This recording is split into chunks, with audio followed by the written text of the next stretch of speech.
Great. Well, hi, everyone. Welcome again. I'm Jill Korach. I'm part of the Project Dragonfly team. And tonight is the first of a series that we're calling Inside Earth Expeditions. We're going to cover 4 or so courses in each one of these sessions, talking through some of the additional details that might help you to make some of your decisions around your preferences for this year. Tonight, we'll talk about the Amazon, Costa Rica, Guyana, and Galápagos courses. And so if you didn't already, please take a moment to just say hi in the chat, tell us your name, where you're calling in from, and the courses that you're interested in. And if you can please put your questions in the chat, we're going to do our best to be sort of monitoring the chat as well as trying to answer some of those questions during this presentation. So first to start, we're just going to share a little bit of general information about Earth expeditions, and then we'll go into more detail on each of the courses. So as you may already know, students can take Earth Expeditions courses as either a standalone graduate credit class or as credits toward your master's degree. And as you can see here, the summer classes are 5 credits, and there's a 2-credit follow-on fall semester option that you can take. The summer class is 8 to 10 days in person, and then a web-based course that lasts from April through August. If you're in the master's program, different number of credits can count toward your degree depending on which program you're in. You're probably aware of this if you're in our programs already, and that's between 5 and 21 credits depending on which program you're in. This year, the course costs are $3,600, and some classes have an additional fee added on to that, and that money pays for everything that's included in the course. So that's your meals, lodging, the activities, the transportation. Sometimes we're taking boats, sometimes we're also taking a small plane. So those fees are all wrapped up in that final course cost that you'll be paying once you're assigned your course location. We go to 16 different countries with Earth Expeditions. It's a really incredible global network and partnership that we've created over that time. You'll see in red there, the Bahamas course is our only course that we offer in the winter term. So that's our January term at Miami. All other 15 locations that are showing here on the map are classes that we offer in the summer term. So you can be putting in an application for those locations. You can see that we're kind of peppered throughout Central and South America, a couple classes in Africa, several courses in Asia, and then we have our Australia course. So each one of our Inside Earth Expeditions sessions will talk about different locations that we have for our courses. We took a moment at one point to do some coding on the reflections that students post in our workshop. And these were some of the big themes that came out for students in terms of what they get and sort of take away from the experience itself. Getting a chance to have nature connections. So really being out in it, sort of living all day and sometimes even sleeping outside so that it really sort of immerses you more in nature, being able to take some of those observations on your own. Building community is a huge part of these courses, feeling connections with other conservationists, helping to inspire some of your, further refreshing, helping you think about that positive social ecological change you want to make in the world. So friends, professional colleagues, people writing grants together after these Earth Expeditions experiences. Changing perspectives is another big theme that we see. Folks feeling like they didn't feel like they were a scientist, that they couldn't be a published author, that they didn't have the opportunity to take real field data. These are some of the perspectives that kind of get changed in these settings, as well as cultural perspectives and getting a chance to really get to know another person, another place through our courses. And lastly, overcoming fears. This picture is on a bridge in Costa Rica. So sometimes that's things like your fear of heights, but it also could be the setting of being in a new place with a group of people. And so that's definitely something students talk about, really learning and growing and learning more about yourself while you're out in the field. Additionally, students talk about the content knowledge that they learn. They feel like they know more about the biodiversity because they're learning straight from local experts. We're engaging in community methods. We're seeing true conservation strategies that work. And those are all content pieces you can take home with you for thinking about how you want to incorporate that into what you do in your own personal and professional life. We get to do hands-on inquiry investigations. This is just the fun science part of the class. We get to work in small groups or sometimes individually, asking questions, thinking about good methods to then really gather data and share our findings. We get a chance to get to know a new place. This doesn't always happen in these kind of true intimate settings, that we get a chance to be in a place for a period of time. We're doing multidisciplinary learning as we're thinking about the ecological, the cultural, the social components that are a part of that place while we're there. And lastly, personal and professional growth is so huge for each of us in these courses, instructional team included. This is a place to make friends. We definitely create additional professional colleague networks. You'll also get some time for goal setting, for personal reflection as part of the class, and just being with others who are also in a similar place in their lives can be really motivating for thinking about what you want to do for next in either the master's program or just ongoing in your professional careers. So in terms of preparations, there's a number of different things, but this is just some of the tips from talking with folks who have been on Earth expeditions before. Coming in with an open-hearted attitude can really help you to just approach the class in a really open way. Additionally, focusing on simple living and just bring less stuff. You will be happy if your bag is smaller. I have tried this. I've tried a big bag and a small bag, and I just really enjoy when it's just easier overall. You can make fewer choices because there's fewer things in your bag. Getting a chance to read that course reader and really learn the academic concepts before you go makes those expert speakers, talks, and the sites that you're seeing really come to life when you have that background knowledge with you. And then just getting to know your classmates and instructors online.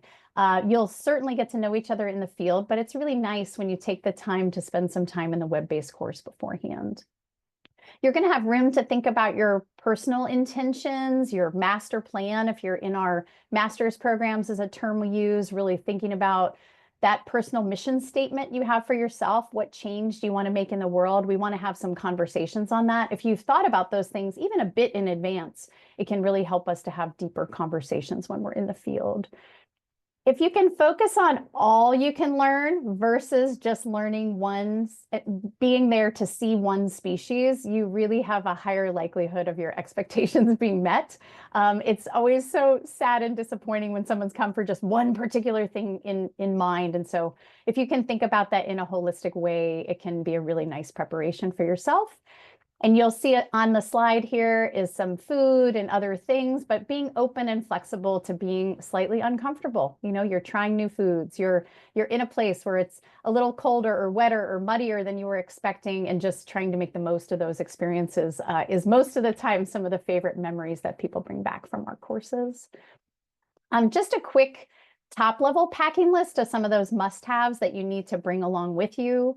Obviously, passport, money.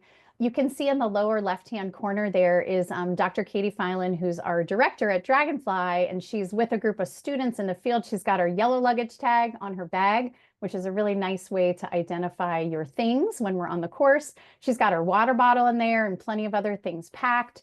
So having that kind of day pack that you bring with you, including water bottle, a journal, pens, colored pencils, having a chance to sort of have fun with writing some of these things down while you're in a new place and processing. Obviously, that course reader. Other little things that we think can be a good fit are small set of binoculars, hat, sunglasses, sunscreen, rain gear, small umbrella. All those things just kind of keep you comfortable and feeling good, knowing that in case the weather changes, you'll have what you need. Snacks are key.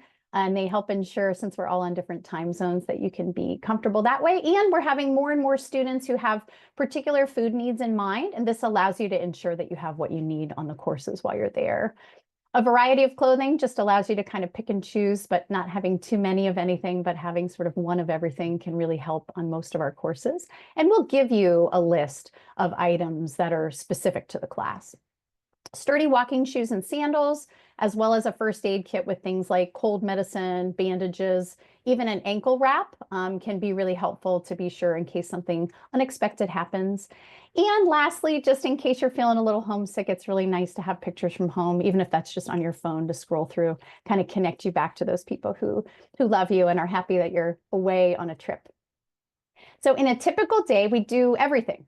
We get a chance to have a hike. We might go on a boat. We might be participating in field research with experts in a place. You can see in the center right at the bottom of the slide, you'll see cots. Sometimes we're actually sleeping outside. So this is our Baja course where students have their sleeping bags all set up for the evening. And in the bottom right, you'll see we have discussions. So we're getting a chance to think deeper about some of the ideas that are being presented and really trying to talk through what does it take to participate in conservation kind of at the local level. We have opportunities to just be out in nature. That middle part of the slide there, just these beautiful nature scenes that many people don't get a chance to visit. So in addition to that, we're sort of having chances to have those deeper discussions and collecting data. Typically, the day starts early, right after breakfast, activities all morning, lunch, activities all afternoon, some breaks in there where we can, dinner, and then some evening discussions. So it's just a chance to really think about the intensity of the days so that you're kind of ready for that as well. Some people like to do a lot of walking in advance to just sort of physically prepare themselves.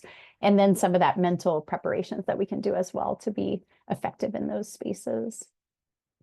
So I'm going to turn it over next to Elizabeth Katoa, who's going to talk then more specifically about our Amazon Avian and Tropical Ecology course. Thanks, Jill. Can everybody hear me okay? Good. All right. Yeah, our Amazon course focuses on avian and tropical ecology. I don't know if I can switch slides. I might need Jill to do that. Thank you. And I wanted just to list our themes here and then add, a few photos to get you a little bit excited about all the things that you can see.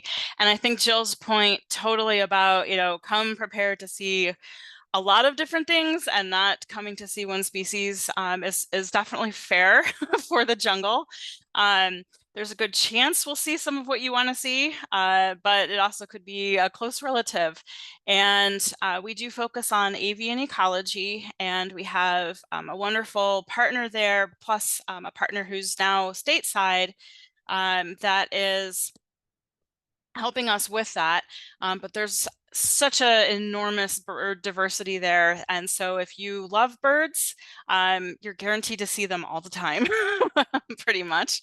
And if you don't, it's a great learning experience. Myself, I was a student first, way long time ago in 2010 in the Amazon course, and I was sort of new to birding. And I've really enjoyed watching the skills grow. So, you don't have to be a birder, you don't have to be a binocular expert, you don't have to be a photography expert. You'll definitely get a chance to learn about all these great avian species. And then obviously we have our share of mammals. So we've had some luck sometimes seeing capybara, some years yes, some years no, and river otters, and an enormous number of insects. That's probably my other second favorite thing. Is I love just sort of chasing the butterflies around and watching them and all the different colors, and just sort of amazes me. And the plant life is incredible. I mean, you just stand in front of these, either whether they're big or small, just these areas that are just so loaded with so much diversity. So there is a little bit for everybody when it comes to nature there. And you may be somebody that loves it all, or you're going to love the fungus, or you're going to love the birds. So it's a great place to explore not just the avian aspect, but also the biodiversity. You can go to the next slide. And one of the things that we're really fortunate to do there with our partner, Ursula Valdez, who's in the one photo handing off a bird, and she's also holding the bag where we're weighing it. We have people that are trained with mist netting and capturing the birds and identifying them. And so part of your time there, you maybe only once or twice that you get to do this, but we do set up mist nets, and we help with surveys that are ongoing in this location that have been for a long period of time. And it's a great way to see the species up close. It's a great way to learn about all of the different details that you collect when you are surveying the birds that are out there. And then a couple of the other pictures on here. We're also, of course, hiking and walking around and just oohing and awing about all of the great stuff that we're seeing. So you can see, everybody's looking up, looking with binoculars, trying to check things out. So whether it's a bird or that leaf that's like hundreds of feet up there that we're trying to get more detail on, it's a great place to learn about our local partners and the land that they have and the area. Next slide. Thank you. And then our other course themes are education and community engagement and human impacts on the Amazon. For education and community engagement, this is really a stronghold of our partnership. So the place we stay at is referred to as Hacienda Herrera, owned by Kenny Herrera and his family. And then Sakat is more of an entity of people that have done longstanding education in bird research. And so the two, work together. So it's kind of a joint location, but it actually is Hacienda Herrera, and they're our hosts. They have an eco lodge, and they have land, and they are, they help us with everything. And that really has opened the door to us doing a lot of little projects and community outreach, thanks to really our partner Ruth, who is really engaged with the community in Puerto Maldonado and some of the surrounding areas. So we have times where we might be doing art and some cultural lessons, and you can see some students last year helping to paint a mural on one of the office buildings. And there's a woman who does these great indigenous designs that represent animals, and so we get to learn about that also, and get a little painting in there as well. We work with school kids from ranges like preschool up through college. Sometimes we have two groups. So we have a younger, maybe primary age group of students that are coming out, and maybe a college age group. The primary school kids are there to learn and teach us about their surroundings. And so we do all kinds of activities, nature-based activities in the forest school. That's kind of just a section of path, a section of the property where we can do all kinds of outdoor place-based activities. And the college students, some of them are training to be in the tourist industry or into environmental education. So they get to work with us as well. And some of the pictures here, we're also learning about the camera trap work that they're doing, which is a little bit on the community engagement and the human impact side, to learn about what's around. And in areas that are heavily farmed, what kinds of animals are commonly seen? How can you coexist with them? Ruth has really gotten into a lot of community outreach with our with jaguars, because they've been seeing quite a few on the properties, and working with farmers and trying to figure out ways to say, like, the jaguars were actually here first. And so it's a great project, and you get a chance to learn about it and see some of the camera trap footage, and also contribute sometimes to the data collection as well. All right, next slide. Trying to go as fast as I can. All right, the details. Shocker, I know, humid and hot in the Amazon. Surprising. It's usually, anywhere from your kind of 80s, 90s temperatures, but with really high humidity, even the cooler end of that usually feels pretty warm.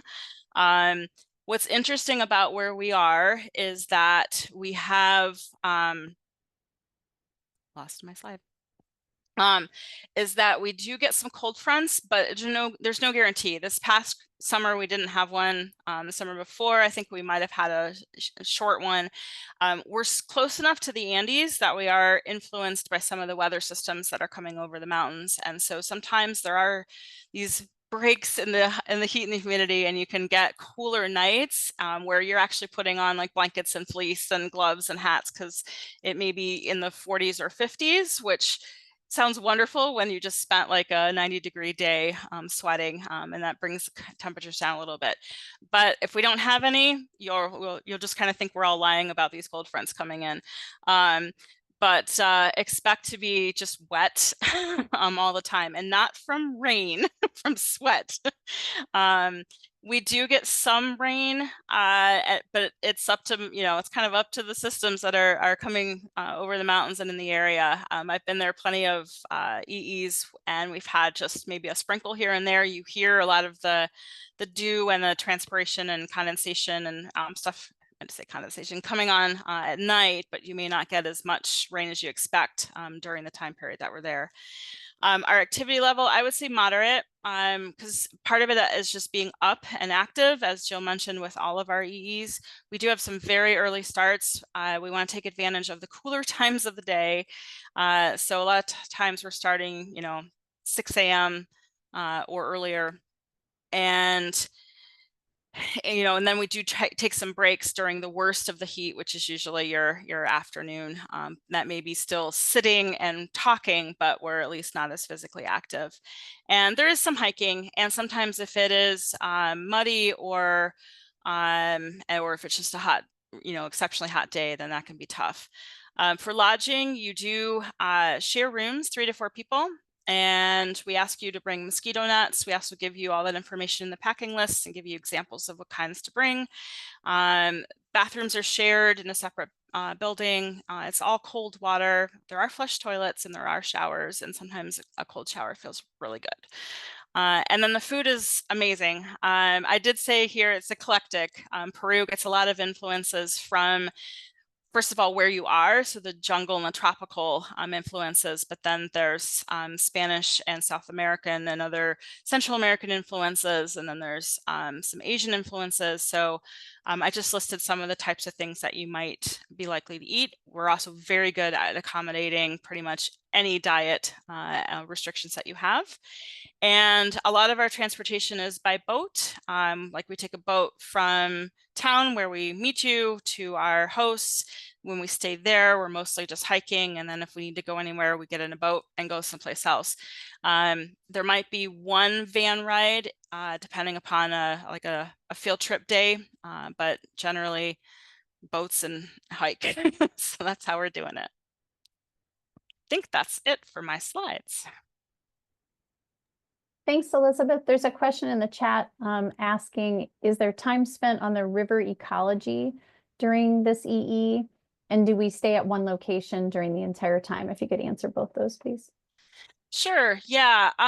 We don't do a lot of river ecology. We haven't done any like water sampling or macroinvertebrate sampling or anything like that. I think part of it is that the river moves pretty fast, and depending upon where rain has occurred, sometimes it's not as easy to get in there and do some studies. That's not to say we couldn't try, but we really have focused more on maybe how important the river is and not as much of let's do some science in the river. We spend almost our entire time at Hacienda Herrera, with the exception of one overnight to a lake called Sandoval Lake.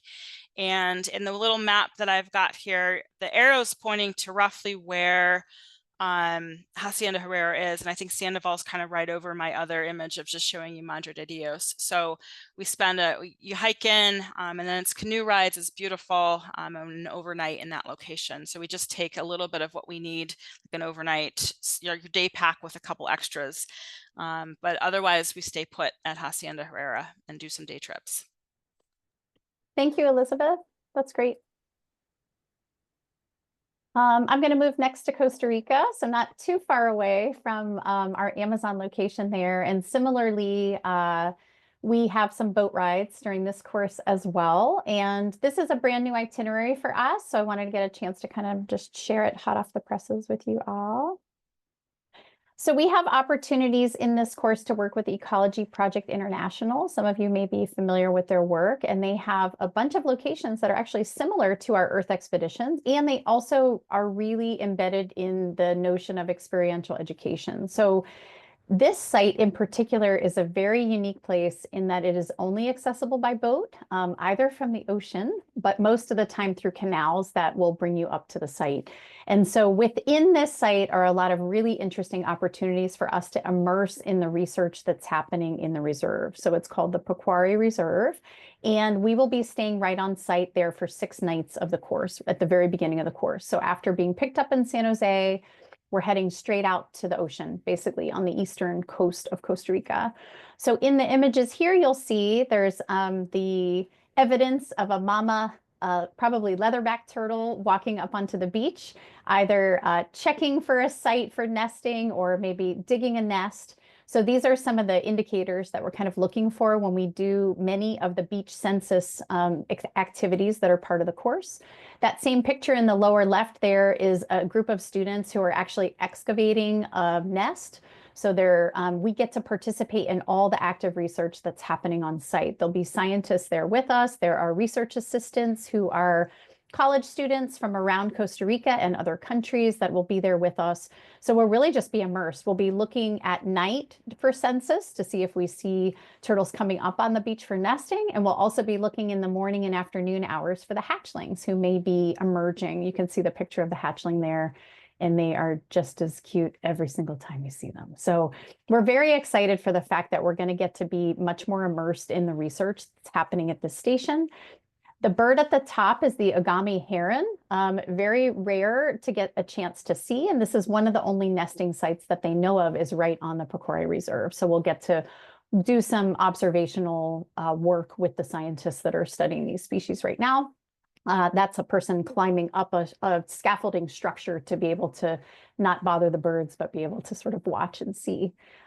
There is a really nice chocolate scene in Costa Rica, so we'll get a chance to be able to see a local family. And what's neat about Costa Rica is a lot of their ecotourism, which is a part of the theme of this course, is around quality, not quantity. So they are not cranking out a lot of chocolate bars. They're doing this well, and they're doing it at scale, at small scale, so that we can sort of see what that part of the work looks like. And they're also many times also incorporated into conservation. So the site that we'll visit also does frog conservation work. So it's sort of a neat combination of the ecotourism themes that we'll discuss.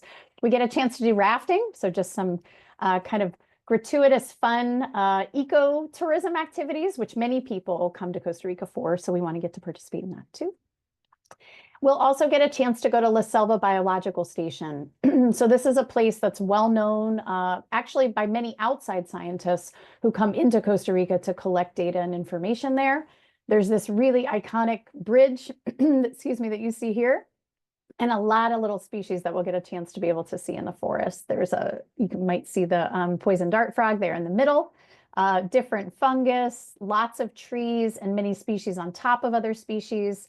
The person here is one of the scientists that we'll get a chance to be able to meet up with, and he's watching some howler monkeys walk along the bridge. So lots of different animals using the bridge at different points.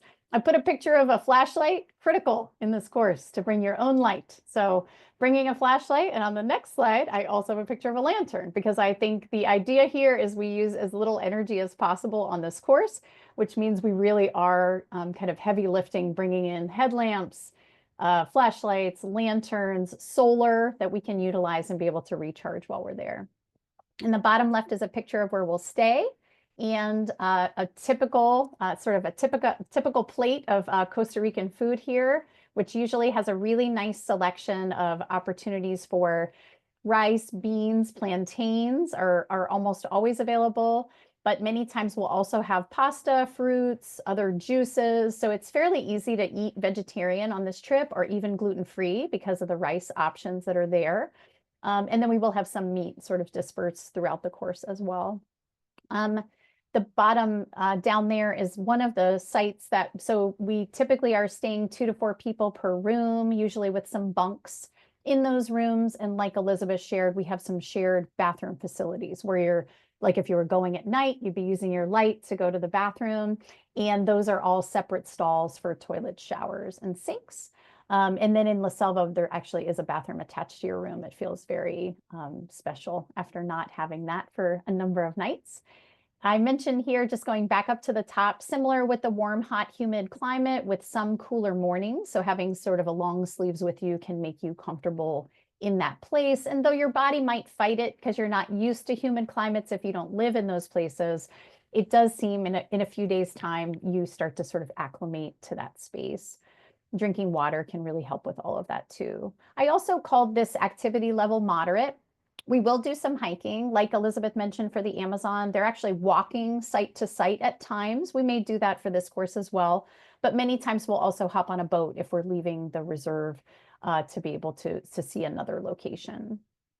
And so transportation then, occasionally on a bus or van, walking, or in boats during the course. And I have a picture of a hiking boot there, because actually in La Selva, you do need to wear boots or some type of covering, fully covered feet. This is not like I'm going to hike in my chacos kind of place. There are definitely snakes and lots of other things that are also sharing the forest with us, particularly at La Selva. So that it's important to have some type of very sturdy walking shoe on this course if you're interested in it. It's probably a class where you would be wearing pants and short sleeves to kind of be comfortable in that setting of being somewhat covered, but also kind of cool with some clothing that can sustain sort of those warmer climates. Okay, I'm going to turn it over next to Lara, who's going to talk to us about Galapagos. Thank you, Jill. Hi, everyone. Can people hear me okay? Just to check. Yeah, so I've been lucky enough to have the opportunity of going to the Galapagos for the last 2 years, and I'm very excited to share with all of you here like how amazing this EE, just like all the other EEs are. Here we have just like one of those emblematic images, right? You have your marine iguanas, the ocean in the background. This is one of the pictures that one of our students took from, like one of our trips. So again, not going with any expectations, but here we'll give you a snapshot of kind of like the different activities and species that you might be able to see during the Galapagos trip. So next slide. So for this EE, kind of like I split it up in two major kind of like activities, because you'll see that what's expected in each is going to be slightly different. So, like we have activities from, again, seeing these emblematic giant tortoises, learning about their ecology, learning about the different conservation strategies that our local partners there who are ECOS. Jill mentioned a little bit about EPI. ECOS is kind of like a branch that is now independent from EPI, but stems from this kind of like education organization and conservation organization. And we learn from them and local partners about, like migration routes, ecological dynamics of these giant tortoises in the different islands. Here on the bottom left, we have one of our kind of like what I think is one of the coolest activities, that is like we literally get to investigate what is in the tortoise dung, or fecal samples to be a little bit more formal, so to speak. So it's looking about, like these seed dispersal strategies that these giant tortoises have. And also it gets us a little bit into also learning of some of these social ecological dynamics that happen in the islands, looking at how many of these seeds that we find here are invasive species, right? And how far these invasive species might be moving around the islands. So it's also an introduction of understanding how human dynamics are influencing these ecological dynamics in the islands. That kind of relates to my second set of images here. Here at the top, we have one of our students from this last EE holding one of these giant African snails, which is another invasive species. We work there. One of our local partners is the ABG, which is kind of like this invasive species control agency. And one of the most impressive, I will say, kind of activities of this EE is like looking at some of these invasive species and how fast they spread in the islands. So we go out there. Here we have, like both a diurnal and nocturnal activity where we are looking and literally collecting this snails and putting them in buckets to then be tested. We don't do the testing, but the ABG agency, like this testing, seeing if they have a parasite that can be, like I don't remember if lethal, but like it can affect humans, right?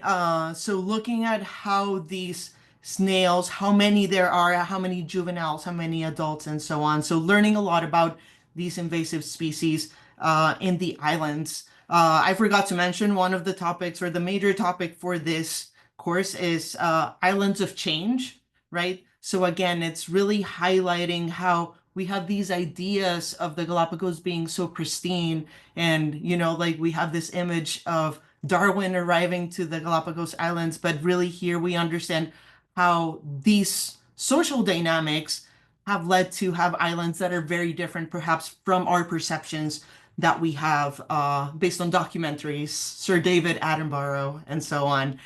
Here, while we're at this first half of the EE, we also get the opportunity to go to Romero Choa's farm, who is an amazing farmer that kind of like came into the islands and developed these hydroponics system. Also, it's kind of like a coffee plantation. Here to the top right, we see one of our students literally collecting some of these coffee beans. So we become engaged kind of like as part of these activities.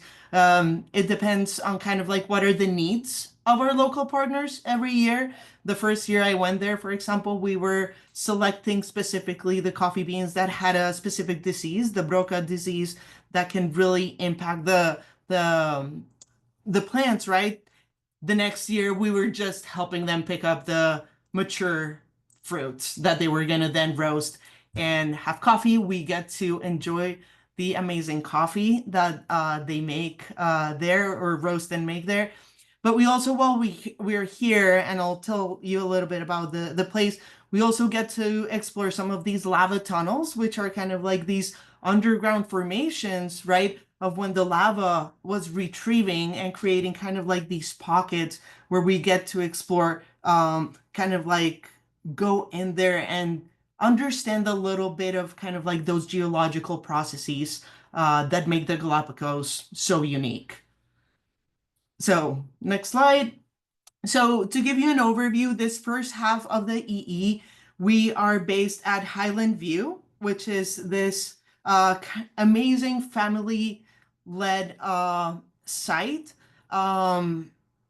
where basically the lodging at this place is going to be in tents, right? So it's the first 4 days, if I'm not wrong, 4 nights or so, you're going to be sharing a tent with between, it's 2 to 4 people tent. So we have these raised platforms, as you can see in the left images.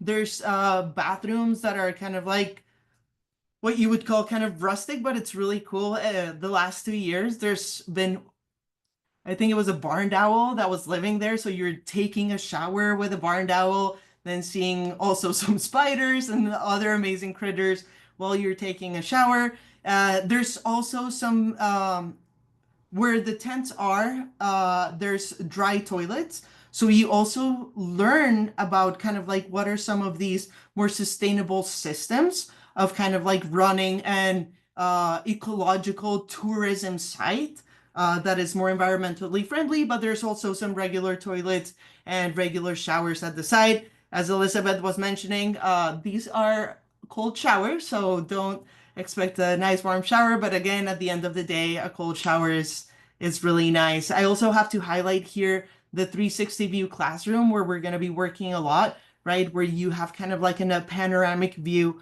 of the ocean, the highlands of the Galapagos. And here I want to highlight two main things. As you can tell here, there's an image where students are, like engaging in classroom activities with a flashlight. So as Jill was mentioning in Costa Rica, here as well, flashlights are key. You're going to be rooming in a tent. You're going to need your flashlight to go to the bathroom in the middle of the night. You're going to need your flashlight. And even more than a flashlight, I would say a headlamp, because it really helps you kind of like have your hands free. And the other thing I wanted to highlight here, you can see how we have students putting tents up and being in raincoats.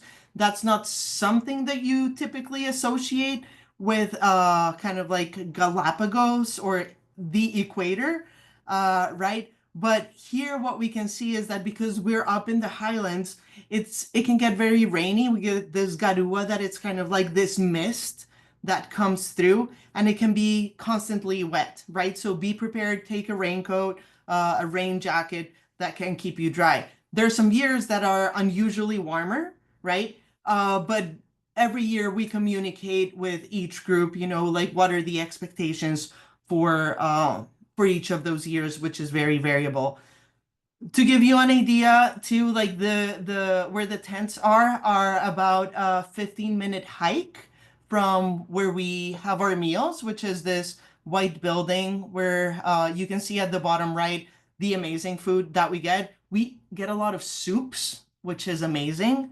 Also, as others were saying, the food is very flexible. So if you have gluten, lactose, if you're vegetarian, if you have any restrictions, they're very, very accommodating. They just need to know beforehand, right? And we get cake every day, which is one of the beautiful perks of staying here.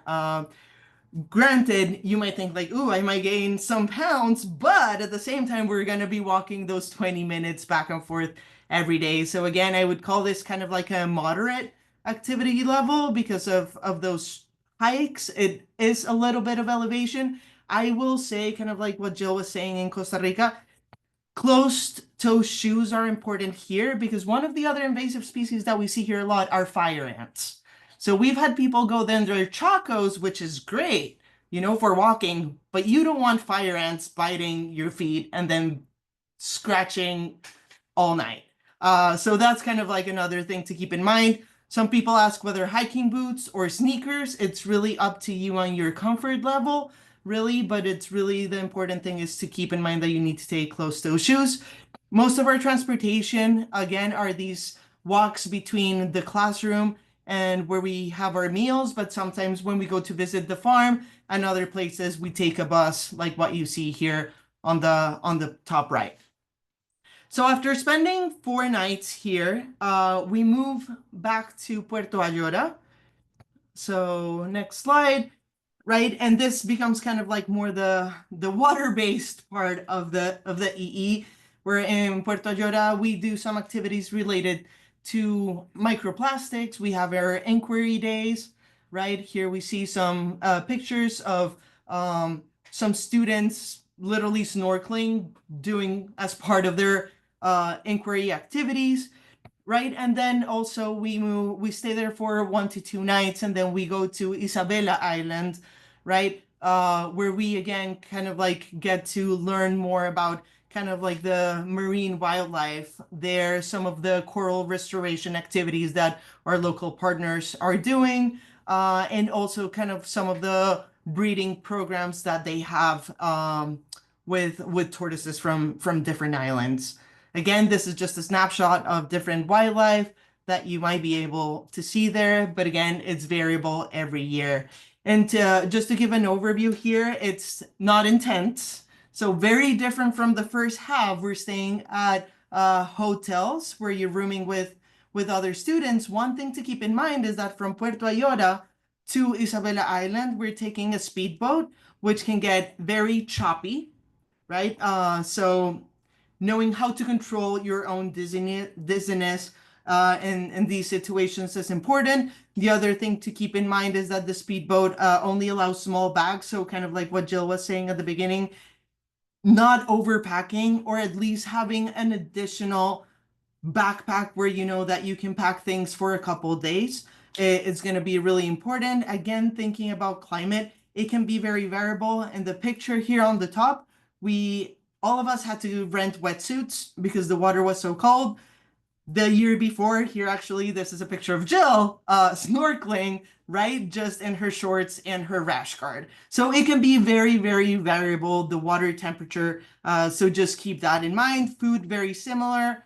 Rice, beans, there's alternatives for vegetarians, vegans, or people that have other dietary restrictions. And as you can tell, kind of like restaurants are slightly different. We go to different local restaurants in Isabela Island and in Puerto Ayora. So I think that's kind of like a quick overview of the Galapagos.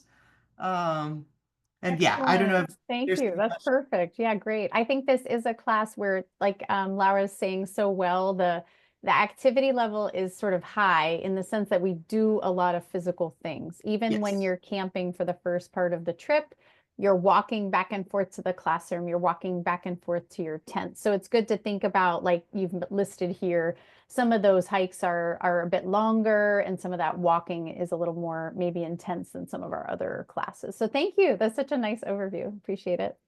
We're going to turn next to Sharon, who's going to tell us about the Guyana course. Hey everyone. It's really great to be with you and be able to share out all about the Guyana course. The theme for the Guyana course is local wisdom and traditional ecological knowledge. And the head Dragonfly instructor for the course is Dr. Matt Hallett. And the really cool thing about this course is he has been doing research in these communities for well over a decade now. And so it is really like going home for him.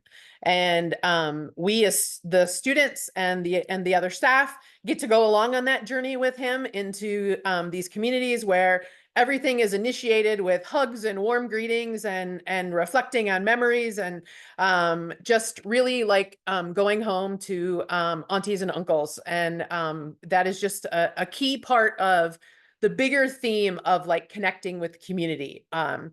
The course is split into 2 parts, kind of like several of the others. The first part is spent in Iroquois, and that is really diving into traditional conservation and local conservation research. So Matt has established, by leaning into the community and doing a lot of training and learning and listening, teams at both of those locations, that we venture out into the forests and do some camera trapping that you can see in the upper left-hand picture. It's Matt and a couple students setting traps.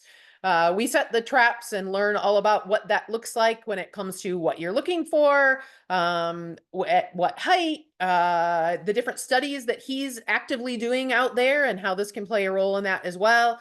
And the students spend a lot of time listening to his teams that are out there and their knowledge. We'll, walk into a clearing, and one of the team members will just be like, well, this animal went this way a while ago, and another one went through this cross path, and you just look at it and go, I see leaves and trees.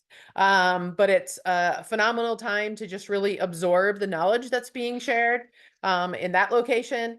We then, I should say, let me start back up just a tiny bit. When you land in and out of Georgetown, and then the first leg of the journey is actually about depending on the road, an 8 to 10 hour drive into the interior. So that may sound daunting at first, but it is actually an incredible way of connecting to this space and connecting to this landscape. We make stops along the way to take a look at animal tracks.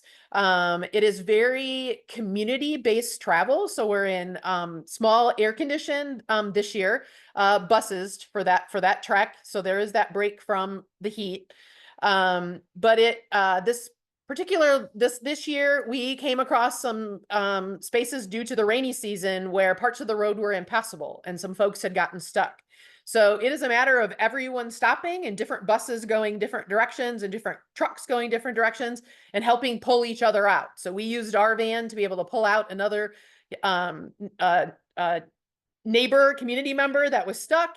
And there was just no hesitation in that connection to community.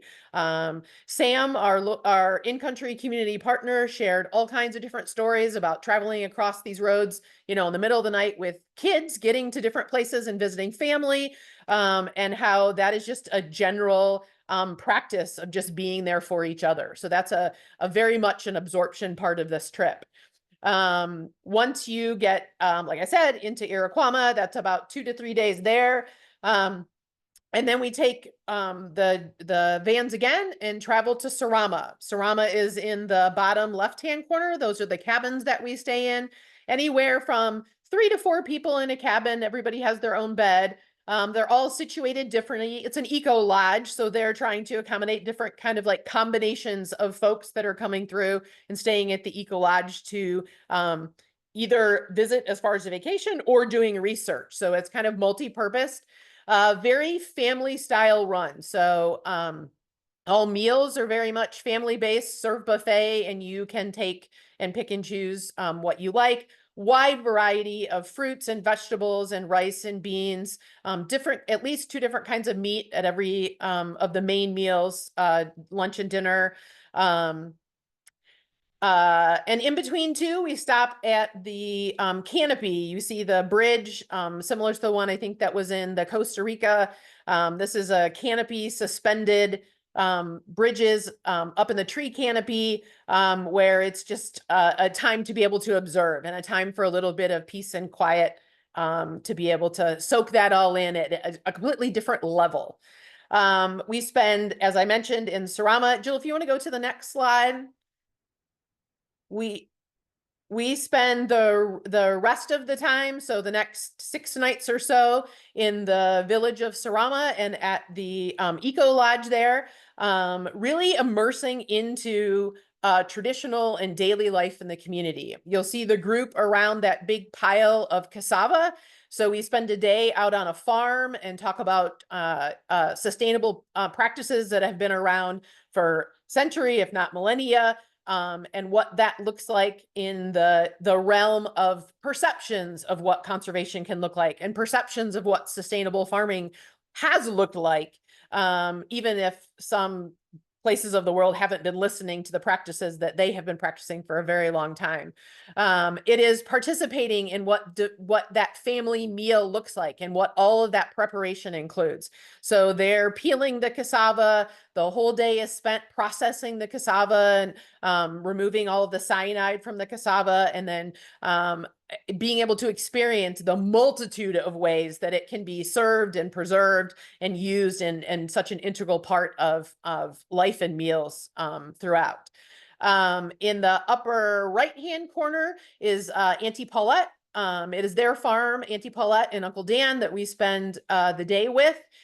She is an absolutely incredible storyteller. So we spend some time tasting food, getting rehydrated, taking a break from the farm work, and just listening to all kinds of stories. Some of them are traditional folklore stories, and some of them are just daily life stories, so that we get a much deeper rooted picture of what life used to be like, what it is like now, and that coexistence kind of takes on a new context when it comes to being able to balance modern life and traditional life, and the elders being very concerned about the loss of traditional practices and knowledge and vocabulary and language and practices with the youth. We also spend a day in Surama with the Wildlife Club. So the Wildlife Club was started well over a decade ago. Jill, you might have a more accurate date, but 10 to 15 years ago, where youth are being taught. It's an after-school activity and on weekends and locally, and it's very focused on birding.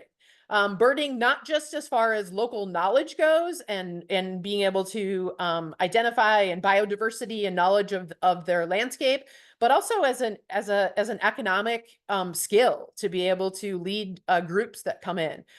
We had a young man who I have seen grown over the last couple years in trips down there, and he was actually one of our head guides now, and he's 16, and he is absolutely phenomenal. Not only phenomenal with knowledge, but his passion and just his excitement is this, again, this kind of coexistence between him still being youthful, excited about hearing different owl noises in the middle of the night or raptor noises, and yet still being able to imitate them. And he's practiced all of calls and being able to call them to the point where he sets off the detectors on the phone with his own calls.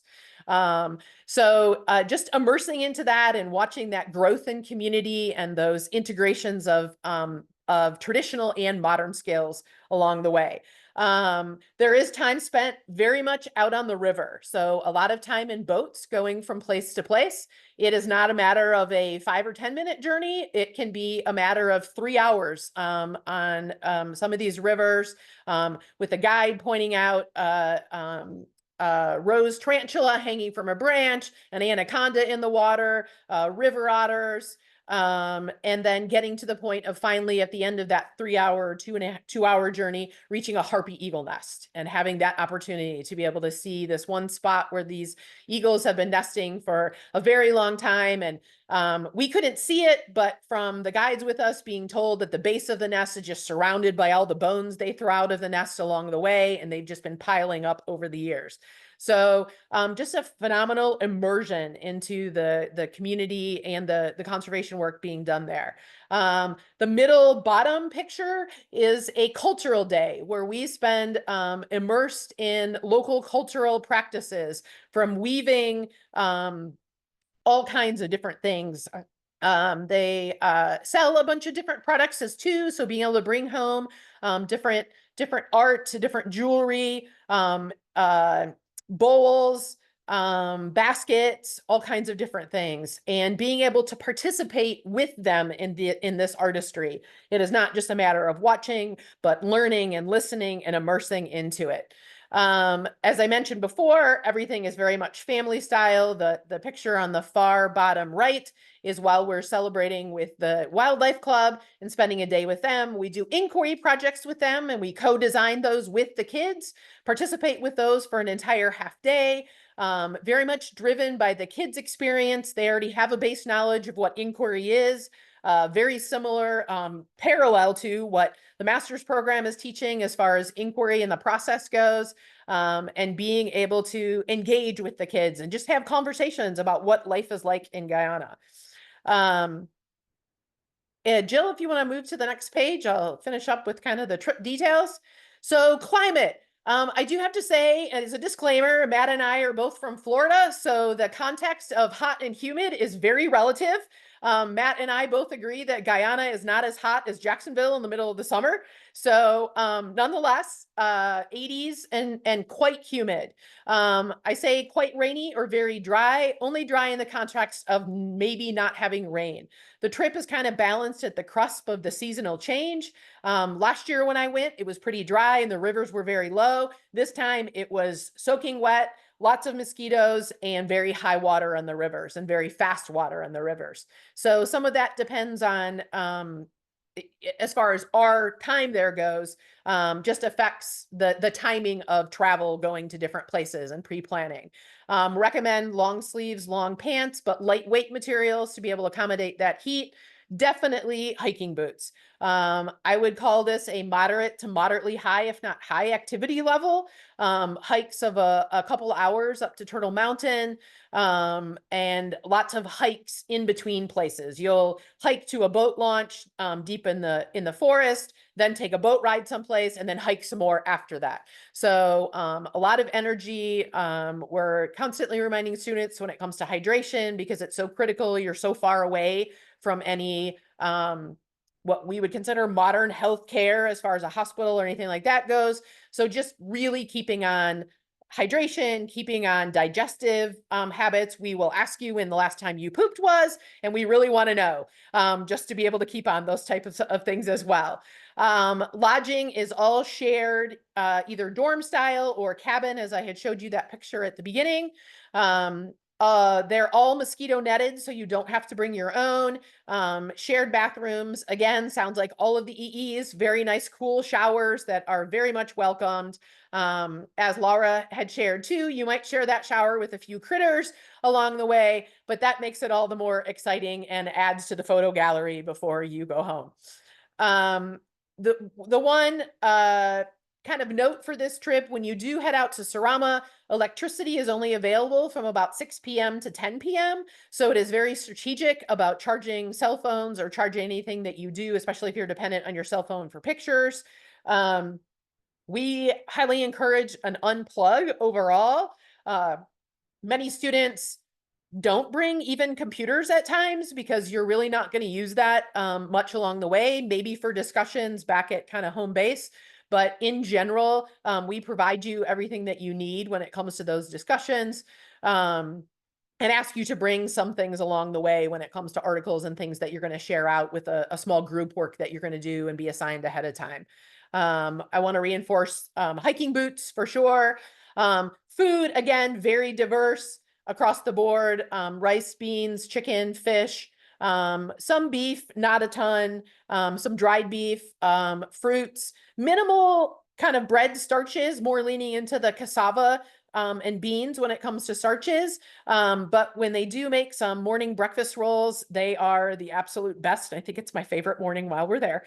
To have that and the howler monkeys waking up to a cup of coffee from there that's my sweet spot on this trip.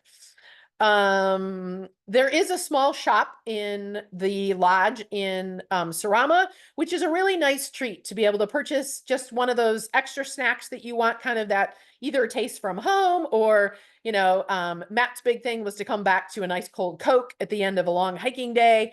So those things are available, as well as local beer. So that's a nice treat back at the lodge. They also sell some local art and jewelry things there as well, which is a great way to take a little piece of Guyana home with you. As I mentioned earlier, some long truck rides along the way, but again, those are very immersive into what we're doing while we're on those rides. It's not a matter of sitting uninterrupted for that 10 hours just off in your own little world. Is very engaging. It's an excellent time to get to know each other as well. We did have air conditioning this year, which was wonderful. Last year it was open air trucks, but we didn't have that longer truck ride. And then on the way out, it is a wonderful treat to be able to take a very small charter plane, which you can see in that second picture. Seats about 10 people a piece, and you get to land on a very short dirt airstrip at Kiter Falls, which is the longest single drop falls. Victoria Falls, my understanding, has a rock break in the middle, so Kiter is actually the longest drop falls, 4.5 times the height of Niagara. And we do some exploring with rangers there and dive into the ecology of the falls, top and bottom, and how that all plays a role in storytelling and mythology and that as well while we're there. We spend about 2.5 hours on the ground and take a hike there as well, and then fly back out into Georgetown for a restaurant dinner and a night to share and recover before flying out the next day home. Sharon, thank you so much. It's really nice to hear from all of you. So thanks to our speakers for kind of going through each of those locations. It's making me realize the connections that the classes have, some real distinct similarities, and the fact that they are all, you know, in a somewhat similar region, but also the fact that there's a lot of these really unique differences that hopefully can help you all think about what those course themes are that are the most interesting to you. Just as a reminder, current students, your field requests for this summer are due on November the 11th. We've given you a little bit more time for that to think over that decision. And again, offer us as many options as you can. Think at that top most level about your master plan and your personal intentions so that we can try to make that happen for you this summer. If any new students or alumni are interested, those applications are due on January the 15th. Here's a couple email addresses for you to our general program, and we'll send out an email afterward thanking you for joining us if you want to be able to connect to any of us in person as well. We really appreciate you coming and just being interested in the program. I've been part of it for 20 years, and I am still growing and learning every year from these experiences, thanks to amazing global partners, an awesome instructional team, and quite frankly, you all as students being part of that and really inspiring all of us to continue this program for so long. So thanks very much. We'll end the meeting now and appreciate you being here. Have a good evening. Take care.